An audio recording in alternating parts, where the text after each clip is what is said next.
Good evening. I'd like to call this meeting to order, please.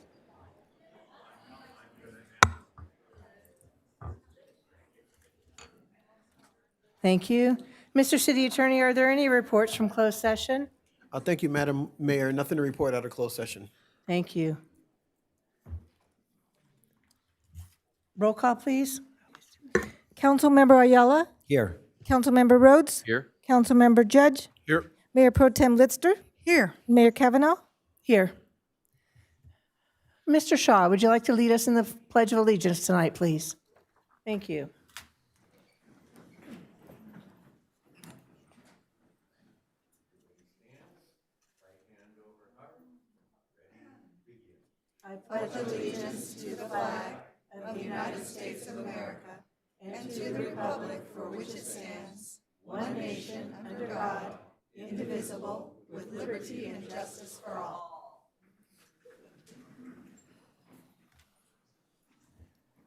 Thank you. Are there any items for agenda review? Yes, Madam Mayor, we do have one supplemental on item 3A1. Thank you. I move that all resolutions and ordinances presented tonight be read in title only and all further reading be waived. Second. Call for the vote.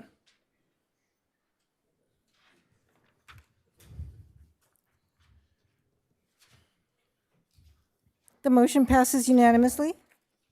Thank you. If any member of the City Council may have a conflict of interest or any reason why that member must abstain from consideration of any matter on this agenda, he or she should so declare at this time. Seeing none, we may move on. Thank you. Madam Mayor and members of the City Council, the first item on the agenda is item 2, public statements on appointments, special presentations, and informational reports. And we have no speakers for this item this evening. Madam Mayor and members of the City Council, the next item on the agenda is item 3A1, appointment of representation of City Council board members on boards, commissions, and committees, and consideration of recommended changes. Mayor Kavanaugh and members of the City Council, each year in January, the City Council reviews City Council representation on local and regional boards, commissions, and committees. The complete list of appointments as proposed is shown as attachment A to a supplemental staff report. The committees with 1 asterisk, historically the appointee has been the mayor, and 2 asterisks has been the mayor pro tem. It is recommended that the City Council consider the proposed appointments to local and regional boards, commissions, and committees, make any changes you so desire, and move to fill these positions. Department heads are available to answer any questions you may have specific to any of the boards, commissions, or committees. This concludes the presentation. Are there any questions from council? Councilmember Ayala? Thank you, Madam Mayor. Is this where we request any changes to appointments? Yes. Great. So I have a couple of things because my calendar is not busy enough. But to start off, City Manager, I forgot to make a small little update for you, just so that the paperwork's correct. So Regional Defense Partnership has eliminated the 21st century, so it's just RDP. And the meetings are the second Thursday, not the Tuesday. And so my first, when looking at the committee assignments, it's a request from either Councilmember Judge or Rhodes, if either one of you would be willing to give up your assignment to the Affordable Housing Subcommittee.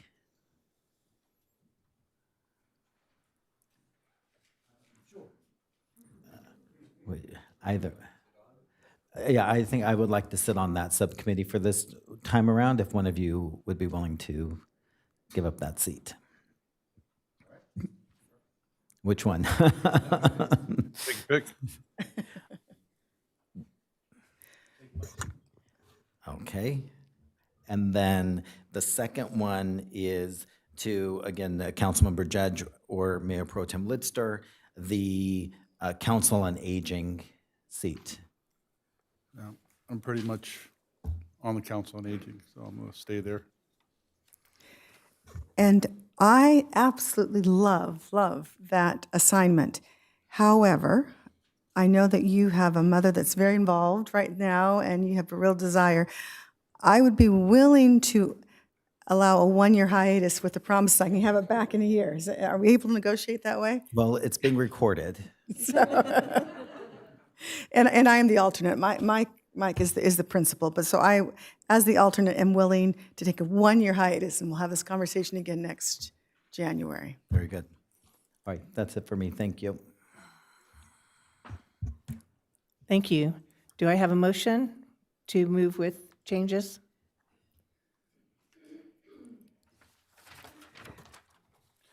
I'll move changes to the order of us committees.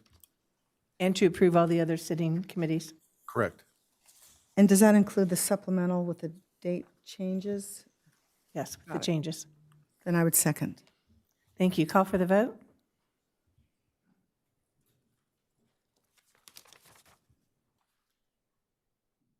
The motion passes unanimously.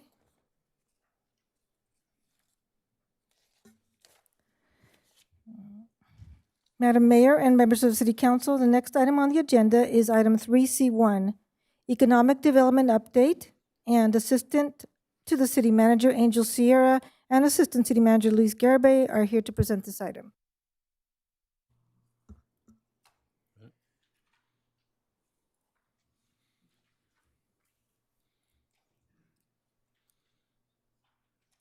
F5.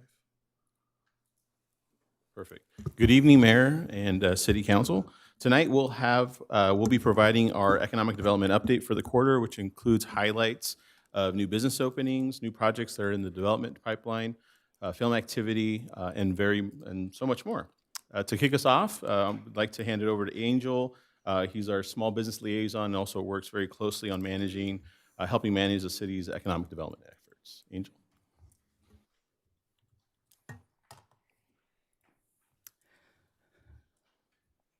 Good evening, Mayor Kavanaugh and members of the council. I'd like to give you some highlights of some of the business activity that we've experienced recently. Simi Valley continues to see investment into the community with several new businesses opening recently. Both Urbane Cafe and Chipotle opened their second location in the city, expanding their presence in town and adding to the food choices at El Paseo Shopping Center across the street. Kids Dental Pals and Orthodontics began operations, offering pediatric dental and orthodontic services, and Action Drug Rehab and Mental Health added important behavioral health resources to the community. Lastly, Mathnasium, a math-focused tutoring site, opened, offering additional resources for local students. Looking ahead, we're excited about several new businesses proposing to open in Simi Valley. Simi Valley Brewing Company is targeting a first quarter opening, optimistic about March, while California Fish Grill is making progress on interior improvements. Actually, no, they just are going to be opening sometime this week. So that's one more restaurant being added to the El Paseo Shopping Center. Porcellino's is also advancing towards an early 2026 opening. Additional food and beverage projects moving through the approval process include Raising Cane's, Popeyes, and Artisan Uprising Wines. Beyond food and beverage, city staff is working with proposals for a pet boarding business, Pickle and Plays, indoor pickleball facility, and the Bunker Clubhouse, which will bring a simulated golf experience to Simi Valley. On the industrial side, O'Brien Electric is in the process of relocating from Chatsworth to the west end of Simi Valley, bringing approximately 35 to 50 new jobs to the community. Together, these projects reflect ongoing business activity and investment into the community. Looking at business activity citywide, Simi Valley had 5,780 active locally based businesses in 2024, decreasing slightly to 5,714 in 2025.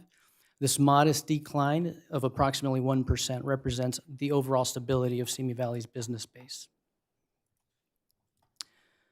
Based on available Q3 data, regional unemployment rates continued to improve, with California declining from 6.1% in July to 5.6% in September, and both Los Angeles and Ventura counties showing steady progress. Simi Valley continued to outperform the region, maintaining the lowest unemployment rate and improving from 5.2% in July to 4.6% in September. While unemployment trends remain positive locally, broader regional indicators point to ongoing challenges in job growth. According to the SCAG 2025 Southern California Economic Update, new job formation has largely been absent from California, the SCAG region, and Ventura County in 2025. The current pace of job creation was projected to add only 163 jobs to total employment in the calendar year. In response, city staff remains focused on attracting additional industrial and other employment-generating uses to further strengthen local job opportunities and long-term economic resilience. So understanding that job creation is a very important and one of the key priorities for the city council, we continue to focus the staff on trying to fill some of the vacant spaces that are currently available. And there's been quite a bit of movement over the past few months.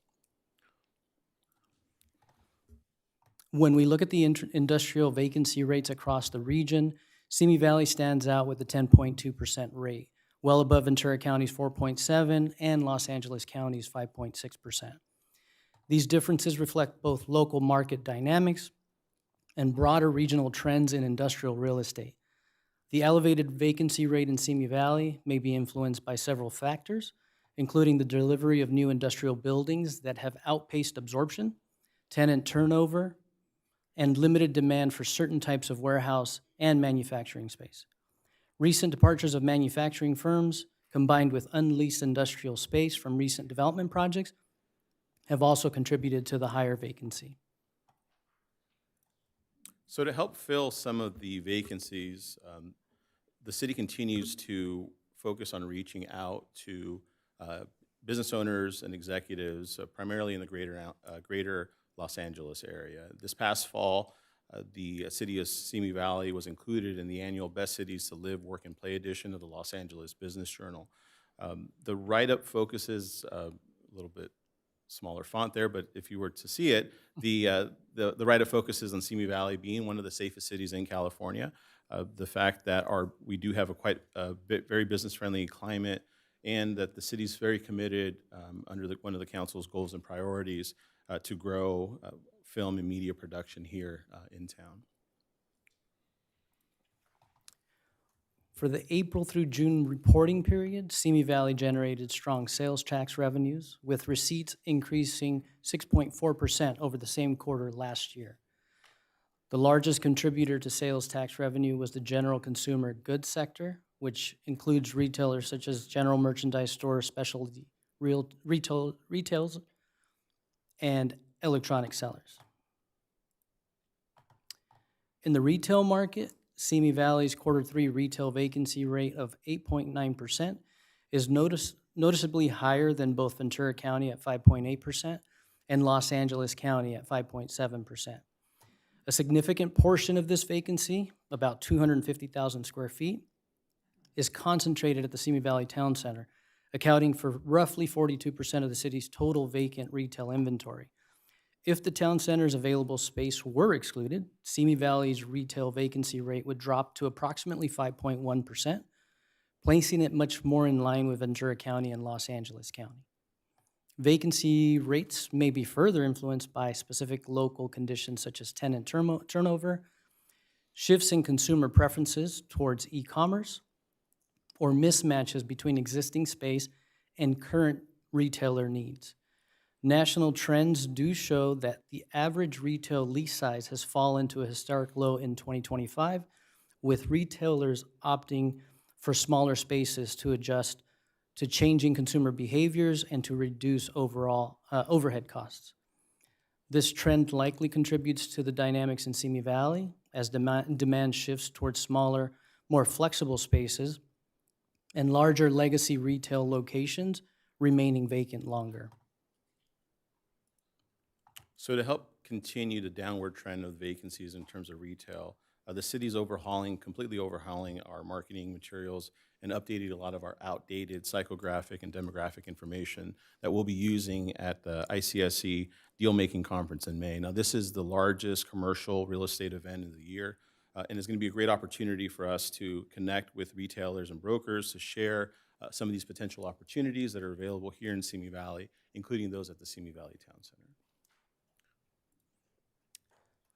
Moving on to some filming activity.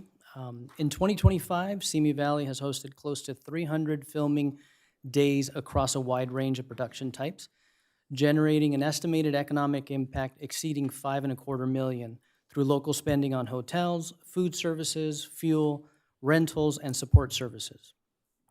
Currently, a major production is actually filming in the Wood Ranch area, involving approximately 2 weeks of preparation and filming and bringing more than 450 cast and crew members to the city, adding a significant economic benefit for local businesses and service providers. To build on this momentum, the city has established a new ad hoc committee to evaluate filming processes and identify efficiencies and opportunities for growth. City staff also continues to participate in roundtable discussions with the Chamber's Film Simi Valley Group to strengthen partnerships and further enhance Simi Valley's appeal as a filming destination. As a result of this continued filming activity, I know that the mayor has been invited to present at an upcoming Economic Development Collaborative Roundtable meeting to share information about the city's experience with filming. This concludes staff report, and we're available for questions. Are there any questions from council for staff?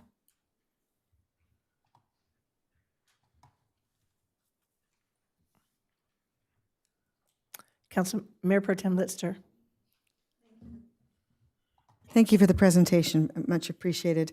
I'm a little concerned, of course, that we have all this beautiful new industrial building, and yet your statistics gave us at a vacancy rate, I think, of 10 point something percent. What, and then you mentioned in terms of the businesses coming in, there was Michael's Electric. It seemed like the only industrial. Are there any specific tools or activities that are targeted towards potential industrial customers that we are engaged in? So we didn't mention it as part of the report. We try not to put the cart in front of the horse, but we had a lot of positive conversations with businesses that are exploring different industrial sites now in the city. So we continue to have the conversation. We're reaching out and building better relationships with the industrial brokers specifically to make sure that they understand that the city is here to help and that we're available and staff is willing to help streamline, help them, walk them through the process to make sure that the businesses feel confident in investing and moving their business here to Simi Valley. So we continue to do that. We've talked about hosting a broker roundtable discussion with some of these brokers. So again, as opposed to just continuing having these one-on-ones, we can get everybody in the group. We can have presentations from different city staff that'll help walk them through hey, this is step 1, step 2, step 3. Here's our building official. Here's Ted. Meet him. He'll walk you through the process. Here's our planning manager. So that, again, not only do they understand the process better and have some confidence in terms of how business-friendly we are, but they actually get a chance to meet the people that are going to be signing off and making decisions, which is huge, especially as we get a lot of our industrial businesses out of the LA area. It'll take them 3 weeks just to get a hold of somebody on the phone. No offense to any City of LA workers, but yes. Got it. Great. One other somewhat related question. You gave the statistics on the number of business licenses. I believe in 2024, you said it was 5,780. In 25, it was 5,714, so within 70 or 80. I guess maybe because as a small business owner, I just went to renew my business license. I guess my question is who monitors that within our city? And my experience was that I wasn't able to put my credit card in to pay for it. So how, maybe this is not the time or place to discuss that, but I just want to be sure that when a business goes to get licensed, it's an easy process. Is that handled directly through you, or is it handled through accounting, or? So the city partners with a company called HDL. And I'm aware of that, the business address, yes. certificates. But although it's made out to the city of Simi Valley, I was glad to see that.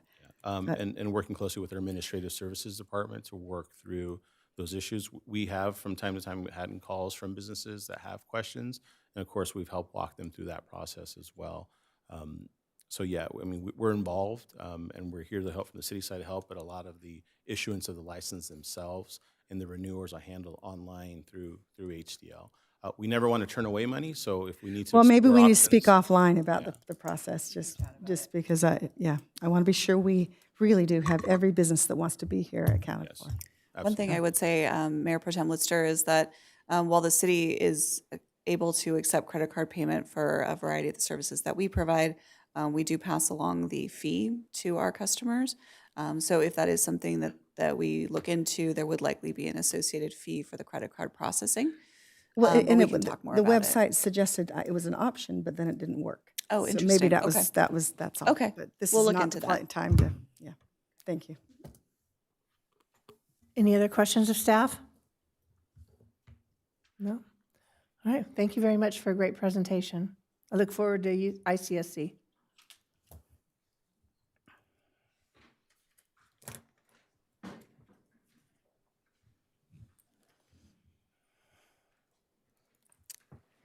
Madam Mayor and members of the City Council, next on the agenda is item 4, public statements. Since there are no public hearings under agenda item 5, agenda items 4 and 6 are combined, and the City Council will hear all public statements under this agenda item 4. Agenda item 4 and 6 are the times allotted for public statements on all items other than public hearings, appointments, and informational reports. Speakers will be called on in the order in which a card was submitted to speak for this public statement, item 4. In accordance with the protocols that were adopted on October 6, 2025, if 20 or more speaker cards are received, each speaker's time will automatically be reduced to 2 minutes each. We have received 20 speaker cards. Each speaker will have 2 minutes to speak. Persons addressing the City Council are requested to state their name and community residence for the record. Madam Mayor, unless you have any comments, we can begin public statements. Let's move forward, thank you. I will call 3 speakers at a time so you will know who you follow. The first 3 speakers, Michael Shaw, James McGillis, and Linda Bosley.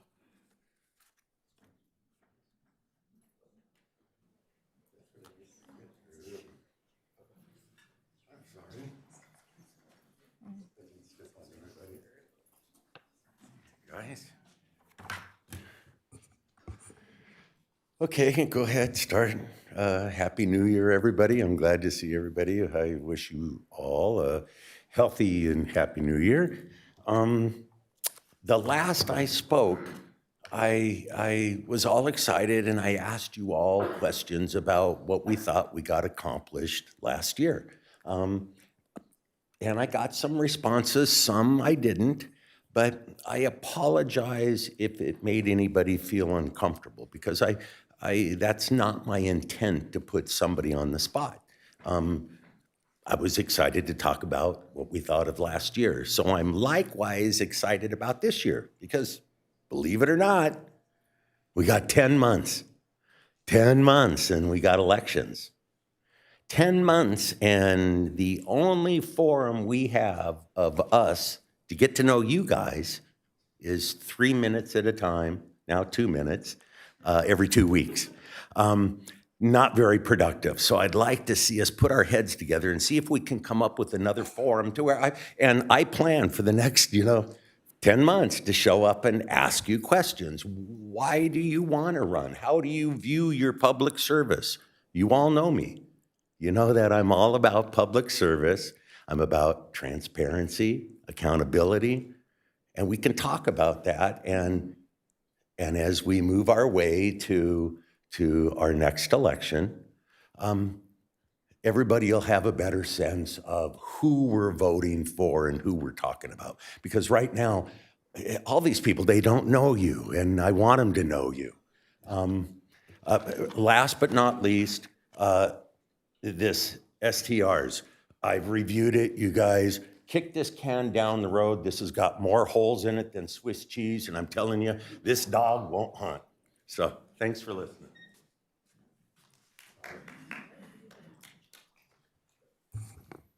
Mayor Kavanaugh, City Council and staff, I'm James McGillis, 18-year resident of Simi Valley. This is our final alert regarding short-term rentals in Simi Valley. Neighborhood Council number 1 met on January 8th to consider the project. On page 7 of the online materials, the Neighborhood Council's feedback is sought on proposed changes to the Simi Valley Municipal Code. Title 9 modifications include adjustments to allow uses, permit requirements, and definitions to include STRs, specifically whether STRs should be allowed within the city. Title V modifications deal with the permit process. If approved by the neighborhood councils, the planning commission, and the city council, the changes to Title IX and Title V would legalize residential short-term rentals throughout the city. If passed, any private home, townhome, condominium, or mobile home could become a legal hotel within the city. An individual that might own one of those is an LLC, a private person, any legal entity that can own property. Your only opportunity to tell the city council that you do not want hotels next door to you is to attend your neighborhood council and vote no on proposed changes to the municipal code. Whether citizens or not, as long as you're a legal resident of Simi Valley, you can attend a neighborhood council. Identify your council online. NC1 met here January 8th. Thank you, Mayor Kavanaugh, for being here. NC2 meets January 13th, 7 p.m. in the library. NC3, January 15th, City Hall Community Room. NC4, January 20th, 7 p.m. in the Simi Valley Public Library. Please join us at Neighborhood Council and voice your opinion on this important subject. It is time we, the people, tell our city council to ban all residential short-term rentals. Remember, you must attend, sign in, and stay for the vote. There are 3 remaining neighborhood councils. I will be there with you, supporting democracy throughout our city. Thank you.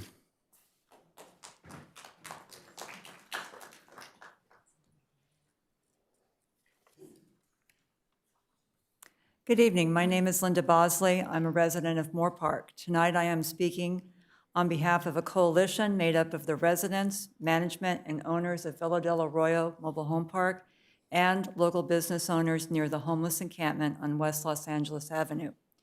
Our coalition is grateful that the city took the necessary steps to clean up the homeless encampment in tandem with Ventura County coming out ahead of the cleanup to offer housing and other services to the individuals.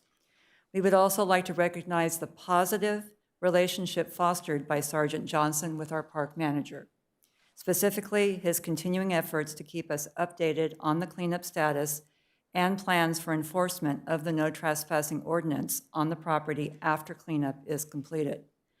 As of 5:15 today, the cleanup crew stated they will be back tomorrow and will be able to finish the project tomorrow.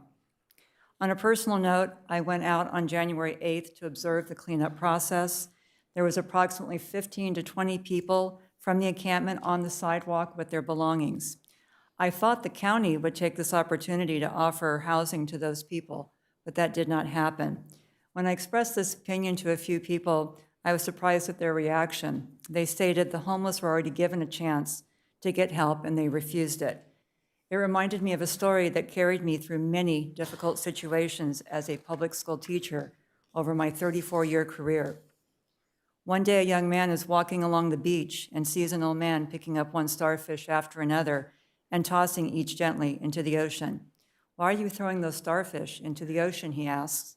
"Because the sun is up and the tide is out, and if I don't throw them further in, they will die." "But don't you realize there are miles and miles of beach and starfish all along? You can't possibly save them all." The old man listened carefully and calmly, and then bent down and picked up another starfish and threw it into the sea. Ms. It made a Bosley, I'm difference to sorry your everyone. time is up. Thank you. That is a wonderful story. And I hope the city and like county that. continues their efforts with the homeless. Thank you. Thank you.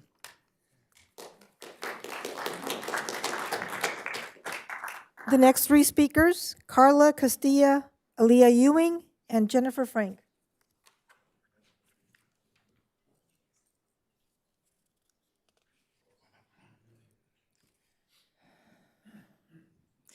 All right, well, since the time got cut down, I'll get right to the point. City Council, you may think that you've done enough by finally putting ICE activity on the agenda and having SVPD presentation. Sorry to break it to you, but that's not enough. It doesn't even begin to scratch the surface in making Simi Valley a safe city for everyone. 2 days after that meeting, on December 17th, a woman was kidnapped on the corner of Erringer and LA Avenue in broad daylight. 2 days after our meeting, where you did not really comment. After everything you heard that day, your response was, "Please tell us what to do. We're open to suggestions." We gave you almost a 9-minute long list of what neighboring cities and others in the country have done. I guess you need it in writing. With the rest of my time, I want to honor and say the names of those lost to ICE brutality and violence, and I hope that you, Mayor Kavanaugh, adjourn the meeting in memory of them, because no one should die at the hands of the state. In ICE custody, Henry Ruiz Guillen, Serawit Gezahen Dejanay, Maxime Cherniak, Brian Garzon Rayo, Nong Yok Nguyen, Aberaldo Avellaneda Delgado, Johnny Noviello, Isidro Perez, Chao Feng Ji, Lorenzo Antonio Beatriz Vargas, Santos Venegas Reyes, Ismael Ayala Uribe, Norian Guzmán Fuentes, Miguel Ángel García Medina, Josué Castro Rivera, Gabriel García Áviles, Francisco Gaspar Andrés, John Wilson Brutus, Fuad Said Abdul Qadir, Nenko Stanef Ganchet, Juan Alexis Tineo Martinez, Jesus Molina Vella, Mary Angie Blaze, Tien Xuan Fan, Oscar Rascon Duarte, Juan Bing Shi, Leo Cruz Silva, Hassan Ali Motzaleh, Kai Yin Wang,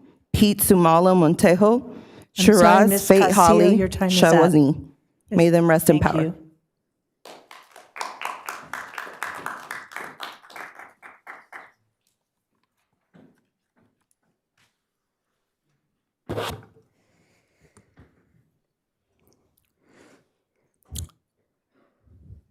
Shiraz Fetali, Delvin Francisco Rodriguez, Luis Beltran, Jaime Alanis Garcia Alanis. He was a father actually murdered in Ventura County, so if you haven't heard his story yet, definitely look it up.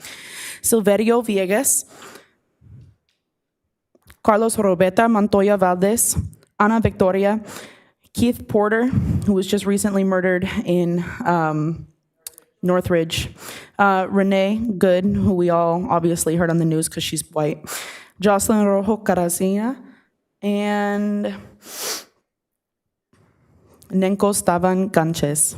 May they rest in power. Do I have a timer? Awesome. Well, I'll use the next 2 minutes to talk about what I was hoping to talk about. Thank you so much.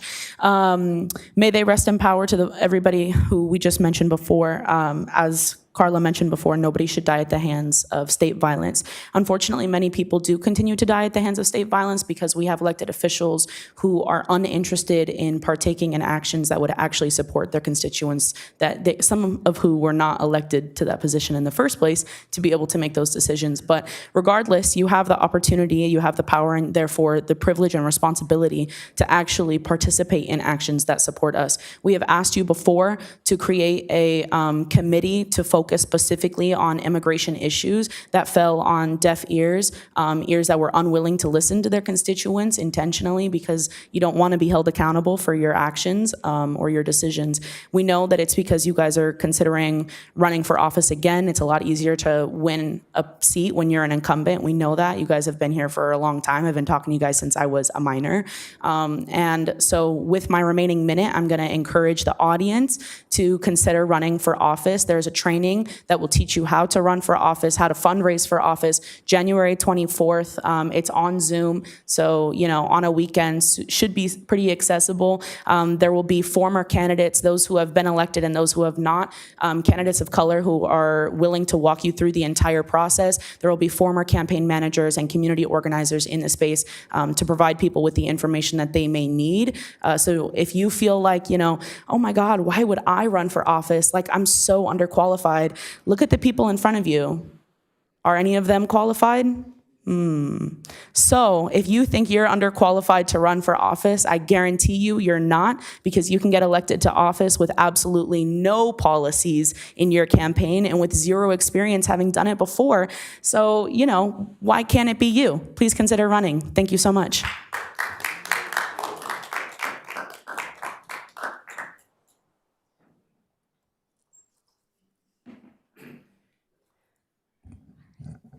Good evening.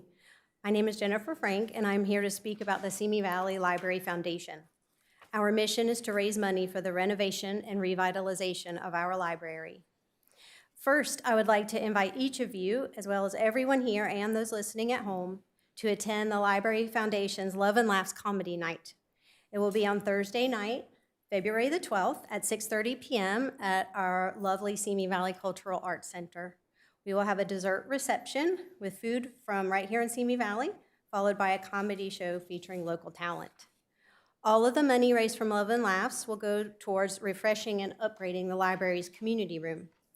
This is the most utilized space in our library, and if you've been in there recently, you know it is in a desperate need of some help. New carpeting and a fresh coat of paint will go a long way to making the room more comfortable and inviting. We also plan to buy modern furniture, an interactive presentation board, and a mobile podium with Bluetooth connectivity to benefit everyone who uses the community room. Love and Laughs is right around Valentine's Day, so this would be a fun evening to spend with your sweetheart, and it's for a great cause. Also, in regards to Love and Laughs, last month, the Library Foundation participated in the special events grant process. We are so appreciative to the committee for recommending that Love and Laughs receive $1,214 in funding to support this event. I strongly urge you to approve this funding tonight. It will help us offset the costs so that more money can go towards upgrading the community room.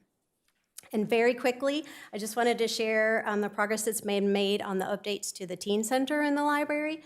Today, the carpet was installed, yay, finally.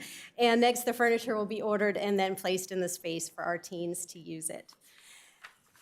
Thank you all so much for your time and attention, and I hope you will approve the funding allotted by the Special Events Grant Committee, and I look forward to seeing all of you at Love and Laughs Thank you. next month. Thank you.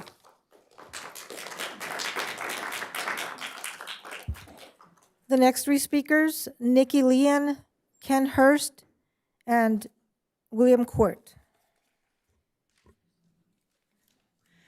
Good evening, Mayor and City Council. My name is Nikki Leanne, and I'm here on behalf of Body Brain Train, a Simi Valley-based nonprofit dedicated to bringing fitness, movement, and cognitive wellness to our senior and Parkinson's communities. I want to sincerely thank the Mayor, City Council, and City staff for your support of Body Brain Train. We know how competitive the events grant process is, and we truly are honored to be among the nonprofits selected. This events grant helps sponsor our annual Punch-a-thon fundraiser, which in turn allows us to sustain our programs for much of the year. That support directly impacts our ability to offer accessible, inclusive classes that help older adults stay strong, independent, and socially connected. And for many, these classes are not just exercise, they're a lifeline. We are deeply grateful for the City of Simi Valley's continued investment in community wellness, aging with dignity, and quality of life for all residents. Thank you for believing in our mission, that movement makes miracles, and for supporting the work we do. Thank you for your time, and I hope to see you May 9th at our 4th annual Punch-a-thon. Thank you. Thank you.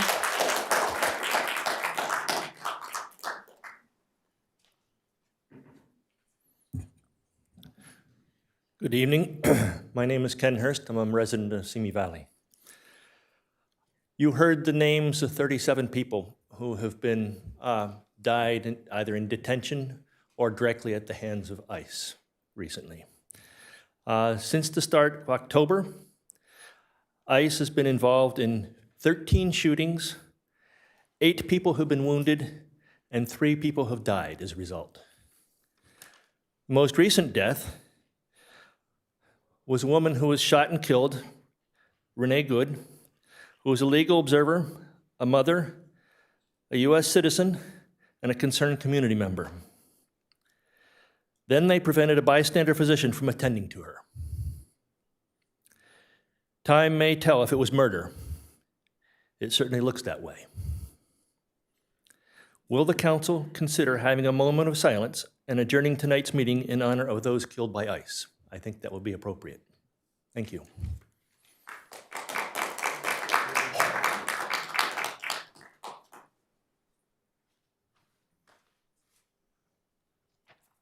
Good evening, Madam Mayor and the members of the council. My name is William Court. Thank you for the opportunity to speak.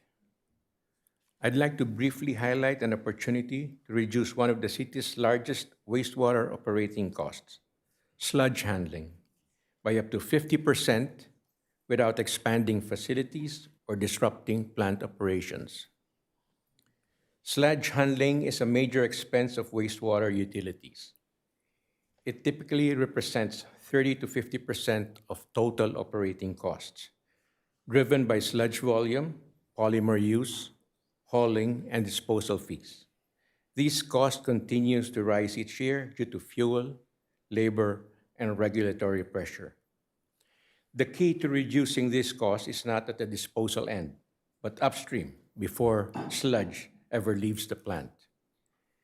The approach we're proposing focuses on reducing the amount of sludge generated and improving how well it dewaters using the city's existing infrastructure.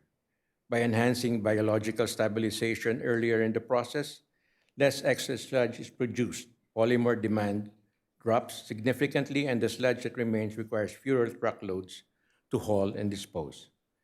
Facilities using this approach consistently achieve 30 to 60% reduction in sludge production, sludge volume, 40 to 70% reduction in polymer use, and overall up to 50% reduction in sludge-related operating costs.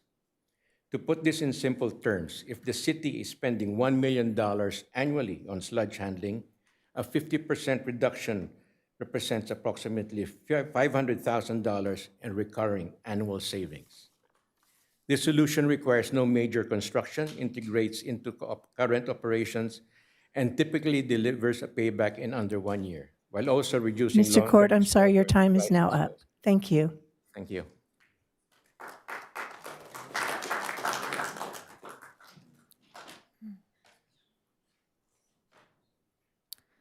The next three speakers, Cindy Slack, Glenn Becerra, and Justin Link.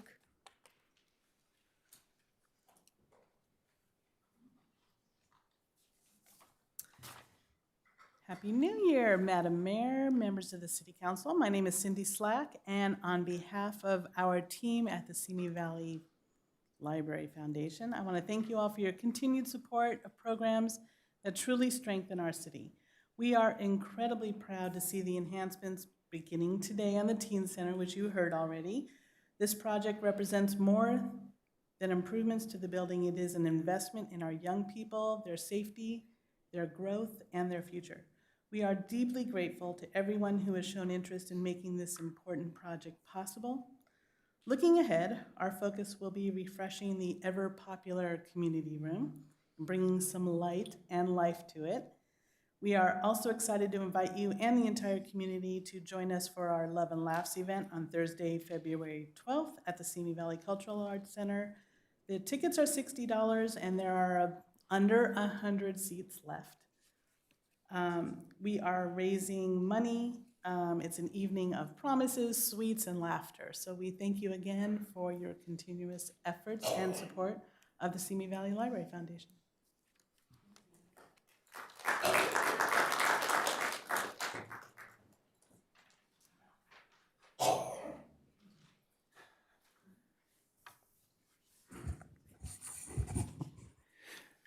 Good evening, Mayor Kavanaugh and council members. My name is Glenn Becerra. Tonight, I wanted to give you a quick update on the progress we have made at the Simi Valley Town Center. We closed escrow 15 months ago and have done extensive community outreach to share our thoughts on the future of the town center, while at the same time hearing directly from the community on their wants and concerns for this site. We take this feedback very seriously and incorporated many of the ideas into the plan. We have completed an economic study, which is under review by your staff. We've completed a branding study, engaged a signage designer and fabricator, as well as extensive architectural design. And today we kicked off phase 2 of our civil work and our architectural design. We are working diligently to attract new tenants and retain existing ones, but we keep hearing that the lack of progress on our plan and the site makes the site less desirable for new food and beverage and retail. That's one of the reasons that we lost Dick's Sporting Goods. At this point, we are waiting on city staff to provide us with a draft development agreement. That would outline a plan to move forward benefiting both the city and the center. We've been waiting since October for this language, and as you know, delays stifles progress and advancement for our community. We have also agreed to carve off a portion of the site for a future entertainment and cultural center that the city desires. We hope that these efforts, and in fact, and the fact that we're investing tens of millions of dollars shows our commitment to improving this center. We don't want to be the fourth failed owner of this site. With your participation and partnership, we can bring great things to Simi Valley. We also would love for you to consider creating a subcommittee of 2 council members to oversee the progress on this site. That would allow you to both hold us as the developers accountable and the city staff accountable. I'm sorry, Mr. Becerra, your time is up. That's all I have to say. So thank you for your time tonight.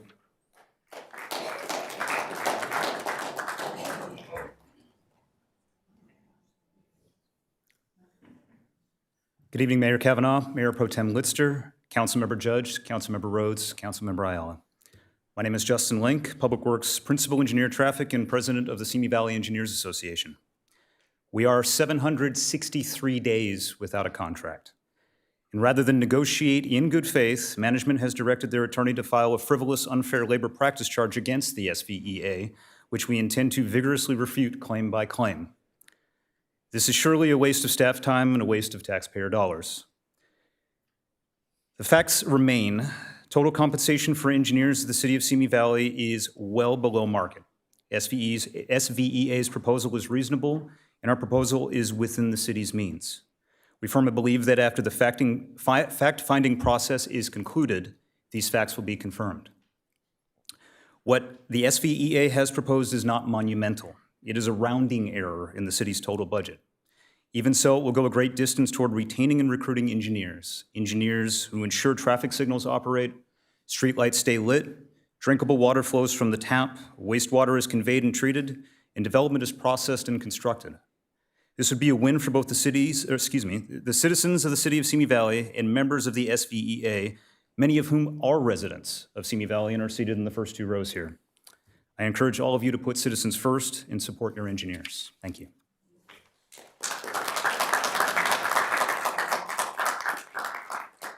The next 3 speakers, Eddie Yamamoto, Rob Herr, and Anthony Gallo.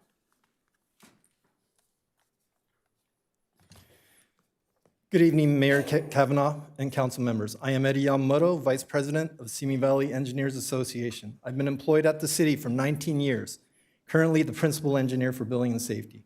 I'm also a proud resident of Simi Valley who's resided here for 30 years, where I raised my 2 sons, both of whom attended Simi Valley Unified Schools, participated in various activities and sports organizations throughout our city, and eventually graduated from Simi Valley High School. So I do have a vested interest in our city.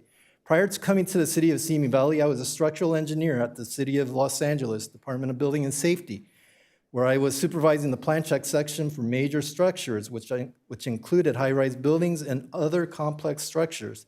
This was just at the outset of the high-rise construction boom in 2006. Back then, I was able to consider taking a significant reduction in title to come to the city of Simi Valley as an associate engineer, because that's how competitive the salary and benefits package was.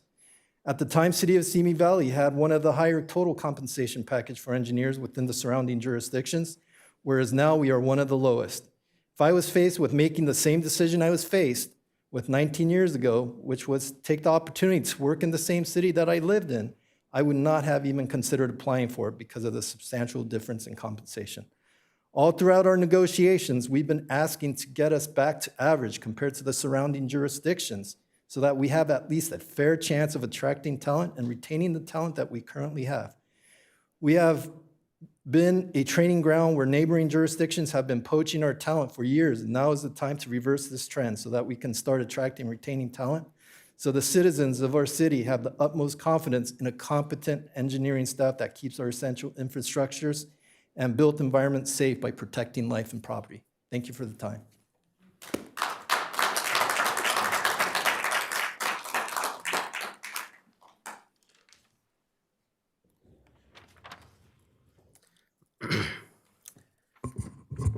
Good evening, esteemed mayor and distinguished members of the city council. My name is Rob Herr, and I serve you and those in our water district service area as an assistant engineer. I moved to Simi Valley in 1979 and raised my family here. With nearly 27 years of dedicated service to the city and district, I've weathered numerous challenges, including furloughs and deferred cost of living adjustments, all of with the optimism for a future improvement. We've experienced significant loss of skilled personnel to other organizations, as Eddie said, primarily due to more lucrative compensation packages for less demanding roles. More than 50% of those that left positions of less responsibility, and all left for higher pay. Since I last spoke to you before in closed session in March of 2024, we have continued to lose staff. Since then, 2 people were hired and left from the water engineering department alone. This high turnover creates higher workload and staff efforts to train new employees, which takes a lot of time.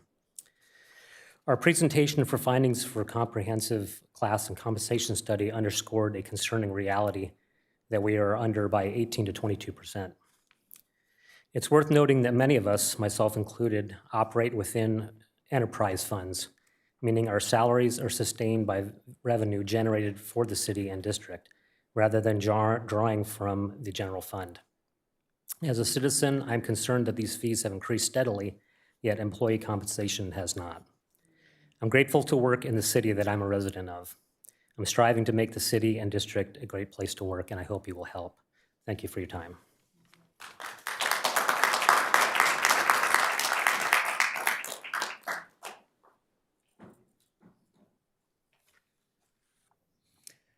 Good evening. My name is Anthony Gallo. I am a senior engineer in the traffic division. I've been employed here at the city of Simi Valley for 7 years, and I've lived in the city all 44 of my years. In my time here in those 7 years, we have lost 2 entry-level engineers, each after about 6 months of employment. We lost those 2 engineers to adjacent agencies that offered better pay. It's clear to us that the engineers used the city of Simi Valley as a stepping stone to gain some work experience and transition that into a better compensation elsewhere. And that's just one example of how the wages that the engineers here at the city earn aren't competitive enough to retain the engineers for the city of Simi Valley. Thank you.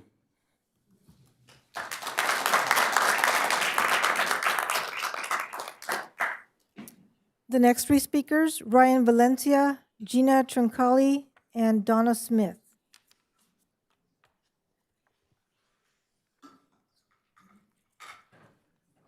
Good evening, everyone. Well, I told myself a resolution this year would be to thank staff more. And so I want to open with, I want to thank the city of Simi Valley's Ann Sorensen with permitting. I handed her a case with a medically vulnerable senior, and within a day, she was already on top of it working with Edison. So you know what? That's my resolution this year. I'm actually here on behalf of the Simi Valley Veterans Foundations Board, as we are so excited to be considered for our first ever grant from the city. And so just wanted to say thank you for the consideration of that grant. The Veterans Foundation really started because of a collaboration between our federal, state, local partners with our veteran service organizations. We started as the Simi Valley Veteran Services Task Force. So we just knew that we wanted to create down the line a one-stop shop for our veteran services, support our veterans more and our service organizations that maybe need a 501c3 to support what their efforts are, just because donations are handled differently. And so eventually down the line, we realized a nonprofit needed to come about. And so our nonprofit is blossoming, and we're very excited to host our first fundraiser. And so this special events grant will help us make that a reality as we host a World War II style event with music and with food for our veterans here in Simi Valley. So I just want to say thank you so much from the bottom of our hearts for the consideration, and good night. Thank you. Thank you, Lieutenant.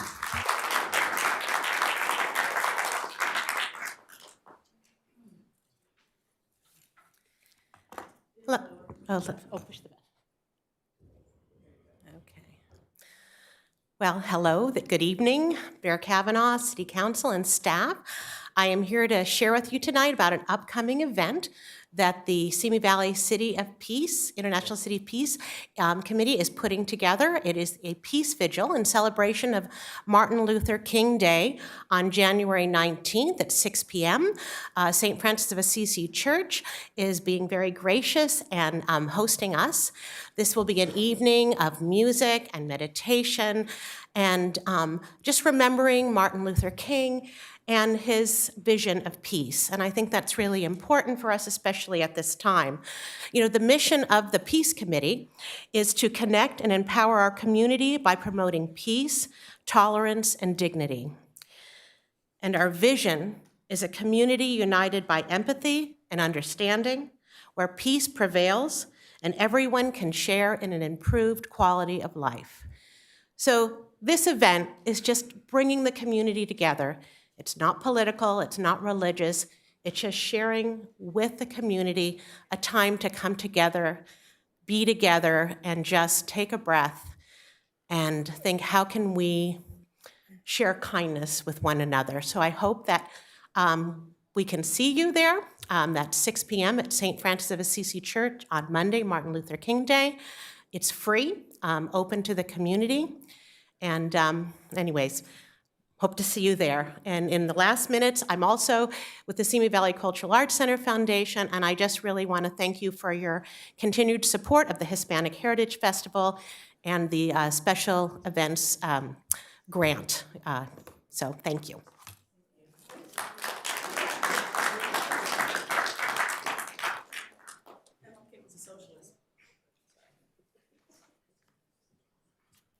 Am I good? Good evening, Mayor Kavanaugh and council members. My name is Donna Smith, and I'm here on behalf of the Kiwanis Club of Simi Valley. I want to thank you for your continued support of our club and our efforts to fundraise for the citizens of Simi Valley. Our event, our largest fundraising event, Roundup, is coming April 18th, and it's the city's largest music festival, one-day music festival, and it's country music all day, fun for the family, and it's just an enjoyable time for everybody in the community. And we would just like to thank you for our consideration of as being a recipient of the special events grant as proposed in December. I know it was a very difficult process with 15 well-qualified, well-deserving, worthwhile organizations seeking a piece of the funding, and our club is appreciative for any amount that we're awarded, and I thank you for your consideration. Have a good night.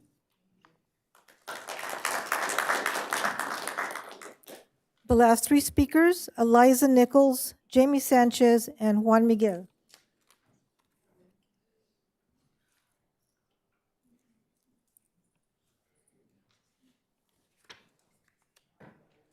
Hi, Eliza Nichols. Eliza. Good evening, Mayor and Council members. My name is Eliza Nichols, president of the nonprofit It Needs to End and the creator of the youth safety program focused on e-bike and road safety. I'm here tonight to address my concern not about my program, about the process, transparency, and public safety.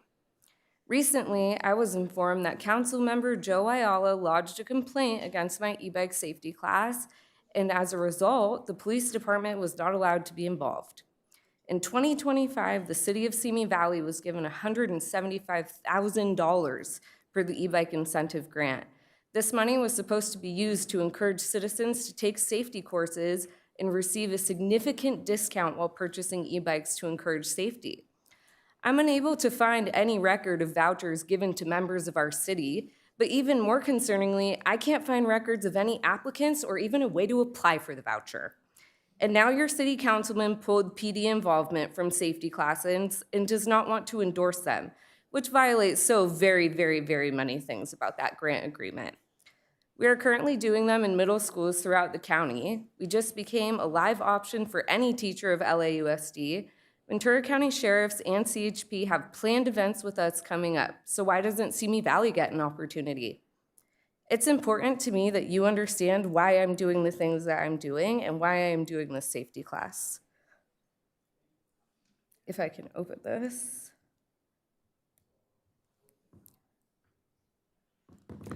This is a photo of my brother, okay? Riding with no helmet and crashed at 30 miles an hour. This is why I'm doing this class, not for political gain, for your safety, for the society of the children in this town. I want to know why Simi Valley doesn't want this here. Why on earth is this not important to you guys when someone just lost their leg? I'm sorry, Ms. Nichols, your time is now up. Thank you.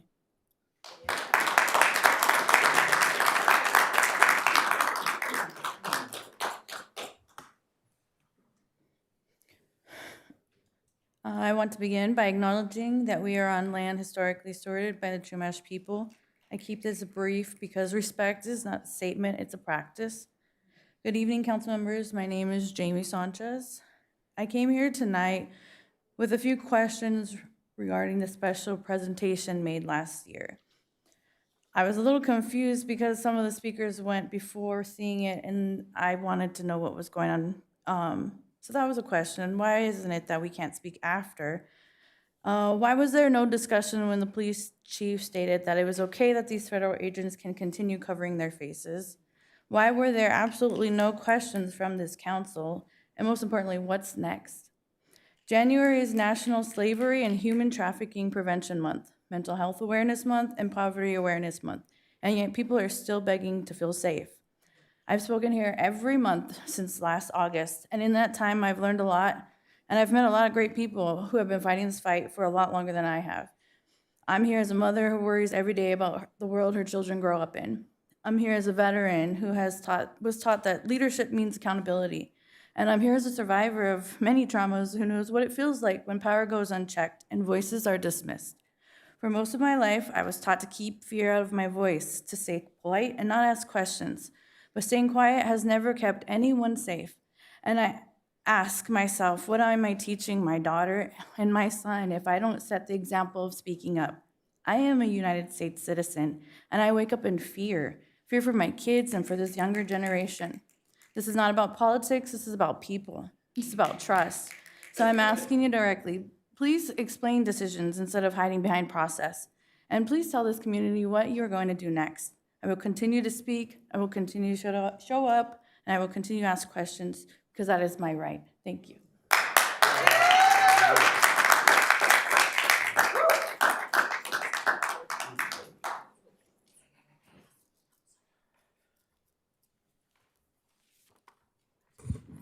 Good evening, council members. I wasn't planning on talking today, but given what some people are talking about it, I decided to talk, although I talked to some of my friends what I'm about to talk. On the week prior to Christmas Day, there were 2 police cars by my house. I went and approached one and I said hi, and then I asked if there's something I can help, and then they told me the reason they were there, and then they asked me, they hear some kind of screaming, and I said, no, I've been out for 20 minutes, I didn't hear anything. They stopped and they got out of the car, they went walking a few passes besides the head of my house, and then I saw another car down below. And then it occurred to me that we came on the last meeting here requesting how the police was gonna respond for a kidnapping, and they haven't said anything. And I see 2 cars responding around 6, 7 p.m. for a screaming. And I talked to one of my neighbors who made the phone call and told the people that the name of the street, and they happened to come to the wrong street. And I go, they sent resources for a screaming, which probably there was something serious. Probably nothing happened. And they are unable to send somebody when there is some kidnapping, and I go, there is something wrong with this picture. I've been profiled many times. I told a council member that I've been stopped several times just because my car doesn't look nice and luxurious, and they find nothing. I've been told another council member to set up a meeting with the chief police, and it hasn't happened. And what is it gonna take for you guys to listen and take some action and make a good use of the resources? This is just your time unacceptable. is now up. Thank you, Okay? Mr. Miguel. Thank you so much. Thank you.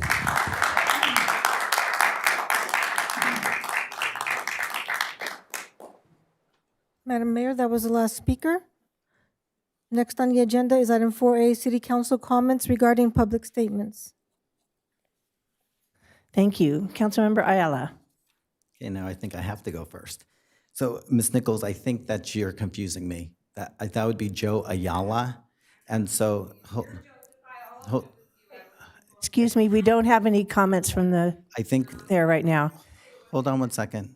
We have the police chief in the back. And if anything was filed with the police, then they would know who filed it. And so I think it's important that you follow up with him, because on the contrary, we are actually working on an e-bike ordinance. And I would love to partner with you on that educational aspect of it. Personally, for me, I have already reached out to the school board to see how we can partner with them on the education part. Just last week, when we were at the Park District, I talked with them about the ordinance coming out and how we can partner with them on the educational aspects, since they control a lot of the non-city parts of the Arroyo. And so for me, the education part is the most important part. Because for me, if there's an ordinance, but it's not being communicated to the kids who actually are going to be affected by the ordinance, then it doesn't work. So I know that you're going to hold that it was me, but in reality, that's why the responses you saw were ones of surprise, because it was nothing that we would ever do. It's something that, especially with me, it's something that I proactively have worked on. It's something that I proactively have put an education plan in. So again, if you want to be part of the solution and help us with the education part, I would be more than happy to work with you on that. And again, if anything's filed with the police, there would be identification of who did that, and you would find it definitely was not me. The second thing I would say is I want to thank the speakers who came up to acknowledge the 37 names. Because for me, regardless of the circumstances, it always comes down to the human aspect of it. And so I just, regardless of the circumstances, thank you for saying the names out loud. And then for the engineering group, can't say much about it because now we're in a process of people going back and forth with the legal process. But again, I hope that you recognize that we do appreciate the work that you do, and I'm hoping that everything comes to a conclusion shortly, and one that everyone can agree on so that we can continue to go forward. Thank you. Thank you. Councilmember Rhodes. Thank you, Madam Mayor. On the engineering, just to say ditto, your work is appreciated, and you are an essential part of our city, and the process continues. And I wanted to make a comment. Mr. Shaw,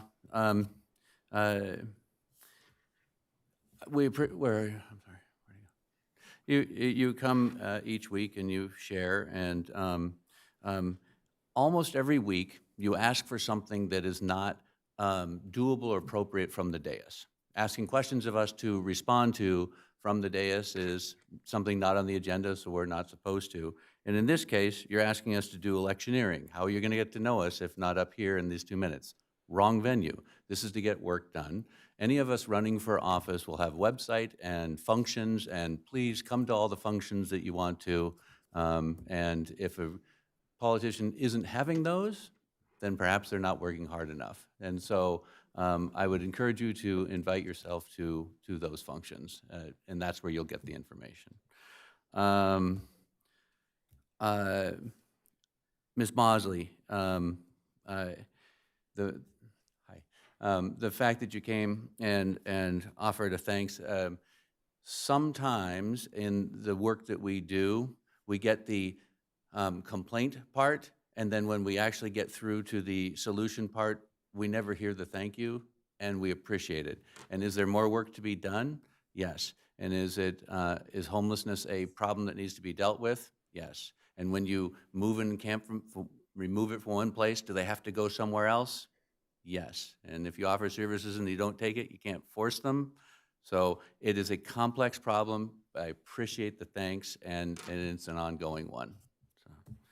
So, and to all those that came, giving thanks and appreciation to the committee that did the work on making recommendations for the grant money. It is hard work for them, and so you're appreciated coming and thanking them. And then we'll see what happens tonight. But that's the end of my comments. Thank you. Any other speakers or any other comments from council? Mayor Pro Tem Litster? I don't know that I have anything original to add to what has just been stated by my two counterparts. Thank you. The breadth of what was discussed this evening, clearly there are many issues in our community that we all need to be actively engaged and working on. I did want to thank Justin, Eddie, Rob, and Anthony individually for your work. We recognize full well that your work and the others keep the city running and moving and growing and beautiful, and just what you do is critical. And so I just want to say thank you. We are anxious to resolve the discussion, because we'd like you to feel valued and that we're going forward with this. So thank you for being here tonight. Yes, I've decided with regards to the grant funds. Thank you for all of you that spoke to a later agenda item. In my mind, there's woefully not enough money to go around in that pot, and so if we could do anything, it would be wave a magic wand and find more funds to help some of these great activities and events that are taking place in our community. So thank you all for being involved. Linda, yes, thank you for giving us the update and being actively observant in that arena and being a good neighbor and desiring best for everyone there. So thank you for coming and sharing. And I had a conversation with someone about it yesterday, and so thank you for educating me that there's one more day involved in this process. It is, as Councilmember Rocky Road stated, ongoing. It's not a one-time solution, but it is ongoing. So thank you. And thank you for sharing those who have sharing the names as well. And I wish there was an easy solution to some of these difficult things occurring. But thank you for speaking to them, everyone who's come forward today. One final, I will share, I did want to speak to Mr. Court, William Court, who spoke about biological stabilization and well, I see Mr. Fujiwaki right there, but are you talking to him? Okay, I just want to make sure that, because I appreciate his passion, and if it's something we can utilize, that would be great. So much to comment on, but I better stop now. But thank you again, everyone here, for your participation. Wait, I do want to say one more thing. E-bikes. Thank you for being here and for your work in our community. There has to be a misunderstanding, because we need to find out. When I'd love to chat with you personally more about what you do and how we can utilize your services, because clearly e-bikes in our community have become a joy for many and a problem for many, and a potential huge problem. And I'm so sorry for your brother and what you shared, and thank you for your passion for what you're doing. So thank you. Thank you. I don't really want to reiterate what has already been said up here, other than it is very heartwarming to have our community come out and be able to speak to us. Again, tonight you covered all kinds of different areas and thoughts and things we can work on, things we can't. Our engineers, we do respect you, and hopefully we'll be able to get that worked out soon. Everyone else, and my favorite line was, Ms. Sanchez, yours, you have the right to speak. And so I think that's what I will end my comments when everyone has the right to speak. So thank you. Madam Mayor and members of the City Council, next on the agenda is item 7, the consent calendar, and there are 2 resolutions for your consideration this evening. Consent item 5, resolution number 2026-01, amended resolution of the City Council of the City of Simi Valley establishing the City Council meeting schedule for the calendar year of 2026 and replacing resolution number 2025-36. And consent item 6, joint resolution number 2026-02/WWD-303, a joint resolution of the City Council of the City of Simi Valley and the Board of Directors of Ventura County Waterworks District Number 8, amending terms and conditions of employment for management designated employees.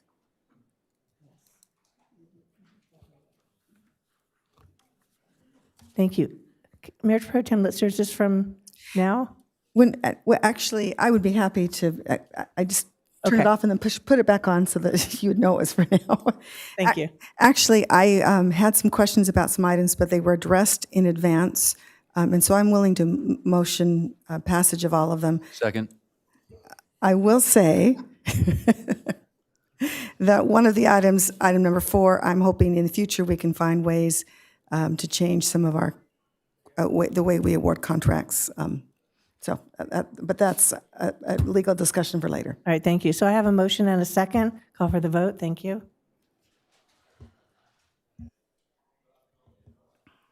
The motion passes unanimously.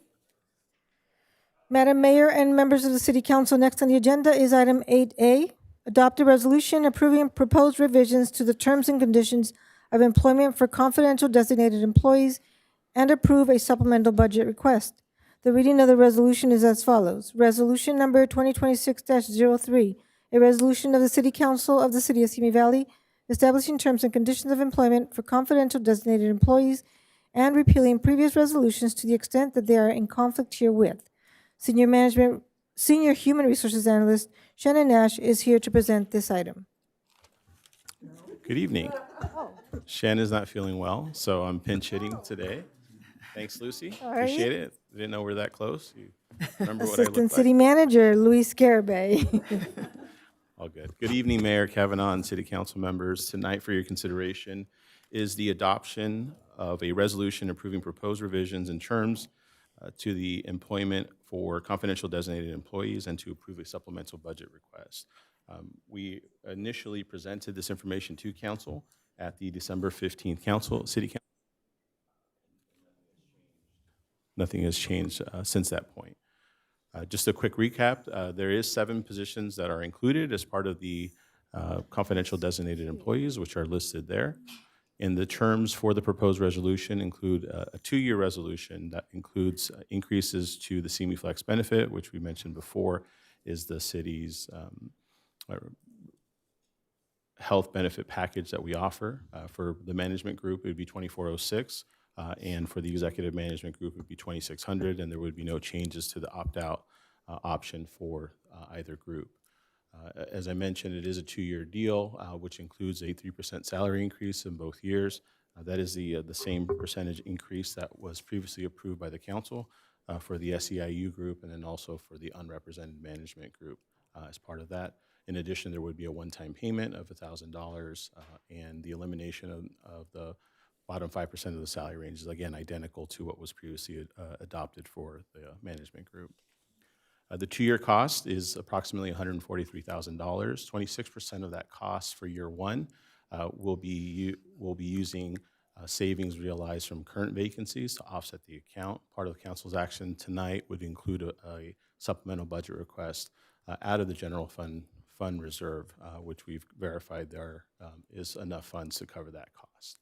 So staff recommends the adoption of resolution number 2026-03 to approve the proposed revisions to the terms and conditions of employment for confidential designated employees and to also approve the appropriation of $39,649 from the general fund balance for this current fiscal year. The cost for year 2 would be included as part of the budgeting process when that time comes. Staff is available and happy to answer any questions. Thank you. Are there any questions from council? Seeing none. I'd be happy to move the item. Thank you. I'm gonna need some water because I have to read it all out, right? Mm-hmm. Yeah, okay. I know. I move to adopt Resolution 2026-03 to approve the revisions to the terms and conditions of the employment for confidential designated employees and approve the appropriation of $39,649 from the general fund balance for fiscal year 2025-26. In accordance with Government Code Section 54953C3, a summary of these benefits for the various positions identified below is reported as follows. For the positions of City Manager, City Attorney, Assistant City Manager, Administrative Services Director, Deputy Human Resources Director, Senior Assistant City Attorney, and Senior Human Resources Analyst, revisions to pay ranges and compensation, unless specified under individual contracts, are as follows. Effective November 17th, 2025, the CME Flex benefit will increase for city manager, city attorney, assistant city manager, and administrative services director to $2,600 per month.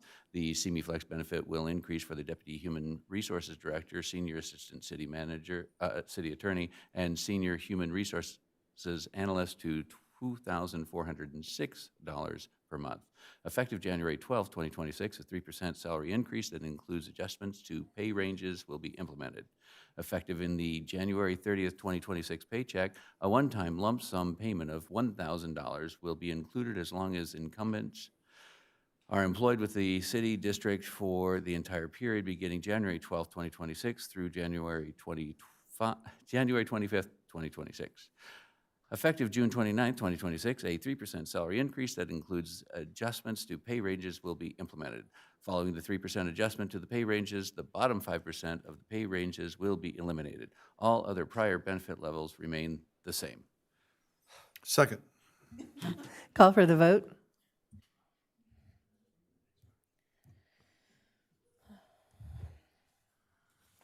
The motion passes unanimously. Thank you. Madam Mayor and members of the City Council, next on the agenda is item 9A, approval of the 2026 City Support of Special Events Grant recipients and authorization for the city manager to execute grant contracts. Senior Management Analyst Heidi DiNardo is here to present this item.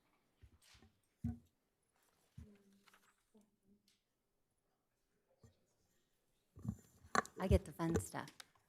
Let's see. I'm going to change it. Don't worry. Don't you worry. Okay.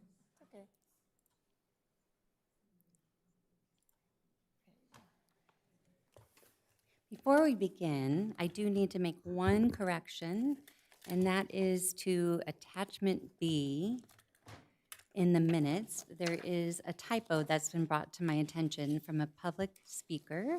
Number 10, Mr. Von Nopen. His first name is actually Art, not A-E-T, as it states there. So if the record could reflect that, I would appreciate it. So good evening, Mayor Kavanaugh and members of the City Actually, Council. before you do, I was just asking our city manager, if I am a member or on a board of any of these agencies, I have to recuse myself. Is that correct? Yes, that is okay. correct. And I am currently on the Simi Valley Veterans Foundation board, and so I'm not officially anymore, so. that's what I suspected, but I think I am still. Okay, So yes. because of that, and I have such good questions to ask, completely separate from that. But understanding that, knowing that you guys are all wonderful, I think I have to walk out of the room. And Mayor Pro Tem is recusing herself from So- this item due to a conflict of interest And if and/or I'm- perceived If conflict I'm a of member interest. of one of these groups, Rotary Club of Simi Sunrise, Same. Do we have enough voting members with the rest of the three of you? Anyone else have to recuse I think yourself? we're good over here. Enjoy the break. You were all deserving, just to be very clear. I won't tell you how I was going to vote. Well, I'll say good evening, Mayor Kavanaugh, and some of the members of City Council. Tonight, I'll provide a brief history of the city's support for special events and present recommendations for funding for the 2026 calendar year. In 2014, the City Council adopted Administrative Policy A31 for city-supported special events and an associated grant program, budgeting $25,000 annually from the general fund. City Council awards these funds to organizations that meet specific qualifications, such as being recognized by the IRS as a nonprofit, and who have agreed to provide a report to the city describing how the proceeds from the event were distributed. The Special Event Support Review Committee is appointed annually by the City Council, comprised of one representative from each of the neighborhood councils and one representative from Council on Aging. The committee's role is to review the applications and allocate $25,000 based on community benefits and local impact. 2 public meetings are held, and each applicant has the opportunity to present to the committee before the final recommendations are made. Since the program's inception, the city has averaged 8 funding requests per year. This year, due to the increased outreach to prior special event applicants, using social media and a press release, the city received 16 applications seeking $67,000 in special event support. The committee received direction, the administrative policy, and all applications during the public meeting held on December 3rd, 2025. The second public meeting was held on December 10th, 2025. After hearing public statements, listening to presentations, and asking detailed questions of the applicants, the committee had the difficult task of allocating $25,000 in grant funds. The committee was directed to incorporate preferences based on the direction of City Council to fund events where proceeds are used locally within Simi Valley and to fund events where greater community public benefits over events with lesser community and public benefits. The committee is recommending City Council consider funding to the following. Rather than go through each one of those, I will just mention that the committee did use a ranking system. So instead of being in alphabetical order, and it looks like the screen, it's a little bit cut off there on the left for you in the audience there, but these 15 applicants are seeking funding. It notes their applicant name, the proposed special event, the requested amount of support they're asking for, and the committee's recommendation. It should be noted that although 16 applications were received, one applicant did withdraw their application during the presentations, and that was Spirit Life Church of Jesus Christ. So staff is seeking direction on how to proceed with the committee's recommendations, and I'm available if you have any questions. Are there any questions of staff? Yes, I'd like to go over anything with Simi Sunrise and the Sure, veterans. let's No, see. I'm just kidding. I don't know, body brain train maybe too, so.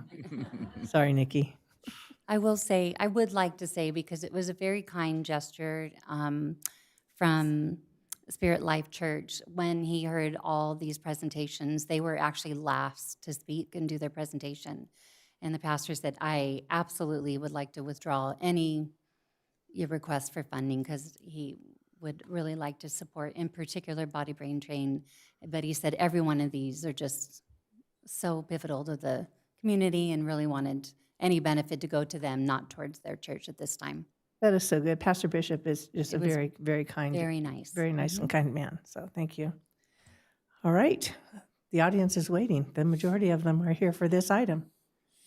I move to adopt the recommendation of the Special Event Support Review Committee to award 2026 City Support of Special Events grants as outlined and authorize the city manager to execute grant contracts with the recipients. Second. Call for the vote.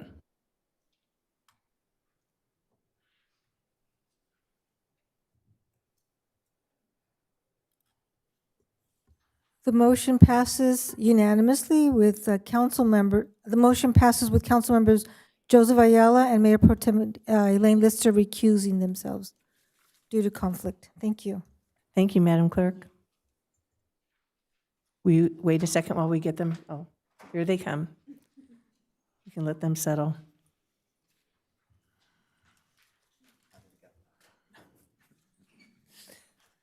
All the recipients are smiling, so it went well. And we should thank the committee once again. Yes. If they're in the room or listening, thank you to the committee that went through and did all the screening work on these. It's a tough job, and you did great work. Thank you all. Madam Mayor and members of City Council, next on the agenda is item 10A, council member reports. Councilmember Ayala, you are up first. Thank you. On Tuesday, December 16th, I attended the Youth Council meeting, and it was my turn to provide a city update. They were most excited about raising canes. They were very excited about that. On December 16th also, I attended the community menorah tree lighting, candle lighting, at the town center with Rabbi Rosner. It was great because we got to help the kids light all of the candles, which I think was the highlight of the evening for me. December 18th, I attended the Regional Defense Partnership Board of Directors meeting. We selected a new executive director, Terry Clark, as Gene Fisher is retiring after 25 years. So his retirement event will be next month. December 21st, I attended the Metrolink annual holiday train. I didn't get to go on the train, but I was able to see people off as they went on their event. I also participated in the Shepherd of the Valley Christmas gift giveaway for those who are less fortunate, and then attended the menorah lighting at the Reagan Library. On December 29th, I attended the ribbon cutting of Party City, which, as you all know, is now in Staples. So Staples is becoming a one-stop shop. They have not just Party City, but Amazon and UPS and Passport Services. So they are now the place to go. On January 7th, I attended the mobile recreation vehicle unveiling for the Park District. This is a great new van. They are available typically Tuesday and Thursday at different parks in the city from 1:30 to 3:30. So if you're interested in taking your kids to be part of this pop-up event, you can go to the Park District website and it tells you the different parks that they will be at throughout the month. On January 8th, I attended the RDP membership meeting. We set the agenda for the year, specifically dates for our visits to our local bases. And on January 9th, happy 86th birthday to my mom, and then the ribbon cutting for Piccola Tiny Homes. And that's the end of my report. Thank you. Councilmember Rhodes. Thank you. My report will be considerably shorter. On Tuesday, December 16th, I went to the Building Industry Association's Southern California Regional Housing Conference in Irvine, and saw how they were handling some housing development stuff down there. I left the state for vacation to North Carolina, South Carolina, and New Hampshire on Wednesday, January 7th. Councilmember Judge and I attended a Calleguas Municipal Water District tour and discussed water resiliency programs up there, and had really constructive conversations. On Saturday, January 10th, though not an official duty, I attended May Culverson's funeral. She touched many in Simi Valley, and I thought that the service was outstanding for her. And then today, we met at the chamber with a development group interested in building a hotel here in town. And that's the end of my report. Thank you. Councilmember Judge. Thank you, Madam Mayor. My report is also will be short. As of Tuesday, December 16th, I left the state to celebrate Christmas and Hanukkah with my family in Alabama. Hope everybody had a great holiday season, and a Happy New Year, everybody here. Happy New Year to the entire city and all my colleagues here on the dais. I did attend the Calleguas walkthrough on January 7th with Councilmember Rhodes. I've never been to that before. I mean, Bard Reservoir, I've been all over the state looking at water projects. That's the first time I ever got to go to Bard, and I was amazed how beautiful it is back there, especially with the hills being as green as they are right now. It was a very nice tour and very informative. On Friday the 9th, I attended VCTC in Camarillo. It was a very long meeting from my last meeting as chair. Not too much concerning Simi Valley directly, but we were talking a lot about the the Sespe Creek Bridge, which we're having trouble getting fixed because of the storm. So that's still one of our primary goals, is to get that thing finished.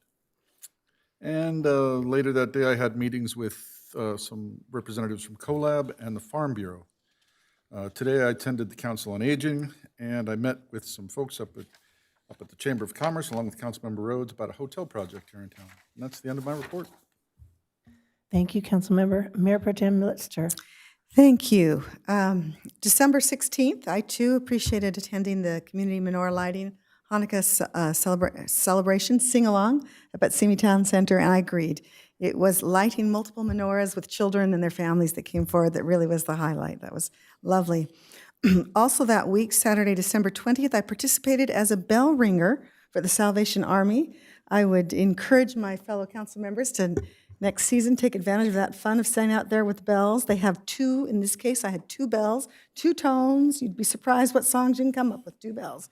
But it was a fun time to interact, and what a great cause. I so appreciate the Salvation Army in our community. their food pantry that's on LA Avenue and what they do for our residents. So that was December 20th. I too had a joyous Christmas time with family in Idaho and Utah, but came back for the first of the year. I will say one of the first things that I really enjoy, that I was involved with and attended, was on a Sunday, January the 4th, attended the fundraiser for Meals on Wheels, put together by Betty King and the Council on Aging. That was the Legends of Soul concert. It featured Freddie Poole, The 3 Degrees, Hazel Payne, Patrice, Chocolate Banks. I will tell you, that place was rocking. You'd be surprised what music can happen here in Simi Valley. What was really fun is I had 5 guests with me, and I had a high school senior on one side and a 5-year-old on the other side. I was a little concerned. I will tell you, that 5-year-old was so engrossed the entire time. He has been playing drums the entire week on anything he can hit. And I will also say that the senior loved the music. I was kind of embarrassed that I could sing along to everything, and she didn't know any of them, except for maybe R-E-S-P-E-C-T. But anyway, it was very fun. But I really wanted to bring it up because as a special thank you to Betty King and Josephine, those that worked so hard to raise funds for our Meals on Wheels program, and the artists that donated their time. It was really a lovely, lovely afternoon. On Wednesday, January 7th, I too attended the mobile wrap celebration of what the Park District is doing. What a great fun activity to bring to our parks. On January 8th, Thursday, had a meeting with the mayor to discuss some issues here in the office with our city manager. Appreciated her time. Later that evening, I attended VCOG's council board meeting in Camarillo, and the guest presenter was Dr. Rick McClellan, who is the, I guess, his official title is he's, community colleges chancellor, head honcho, whatever, yes, chancellor. But anyway, a few things I wanted to share that I thought that I learned, my takeaway. Moore Park College, of course, which is right next to us, leads the state in junior college transfers into 4-year universities. I thought that was very commendable, which is great. The entire district of 3 colleges services approximately 45,000 students annually, which is great. I also learned, and I thought it was interesting, the question was allowed about helping students who have remedial needs. And AB 705 and AB 1705 basically makes it no longer can the colleges actually assess like math and English levels when students come in, which I thought was interesting. But so instead, what they do now is that they have all sorts of wraparound services to integrate with tutoring, et cetera, within classes so that there is immediate success and not failure. And so I didn't quite understand that was no longer the way it was done, but the value, of course, in having all the tutoring available is that quickly skills are gained.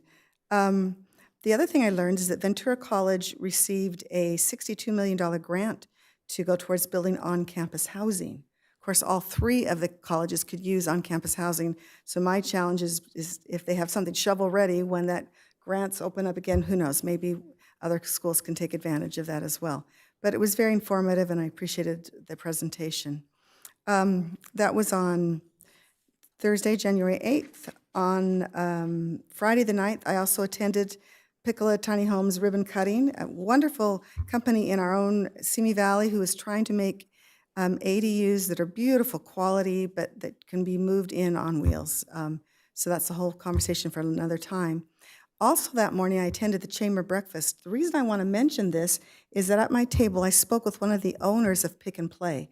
And today we had the presentation about economic development. I didn't realize I have driven by the old theaters on LA Avenue every week or so. I drive by and look inside to see the dirt and see where the seats are, what's going on. I should have walked in and maybe asked questions. But basically, Pick and Play is going to, yes, it's going to be pickleball, but it's also going to be pickleball meets Sky Zone. It's going to have trampoline parks and which I was delighted, as well as a 3-story indoor play structure for children.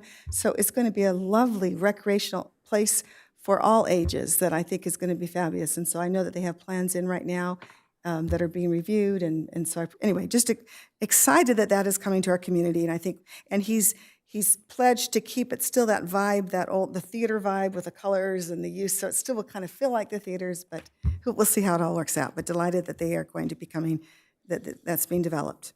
Saturday, January 10th, also attended May Culberson's Celebration of Life. It was a lovely event. What I wanted to reference is I think everyone, it was filled, everyone has enjoyed her cooking, her catering, or her friendship. In fact, I will have to say that probably one of the best State of the City catered events was the one she did. I mean, anyway, she was beloved in the city as well. Today, I did attend the Council on Aging. I'm a bit sad that I won't be there for the next year, Mr. Ayala, but I will say that today they were voting on new members of the council. It is a vibrant, wonderful council and great things. And also today, they honored their outgoing chair, as I have, why am I going blank on his name? Mike, help me out. Bill, thank you. Bill Oliver, and special awards he received, which we'll be talking about later, but Bill has just done a masterful job as chair of that group. And anyway, so that concludes my report. Lots of great things happening in our city. Thank you, Mayor Pro Tem. My report also starts on Tuesday, December 16th, attending the menorah lighting up at the Simi Town Center Mall and the sing-along.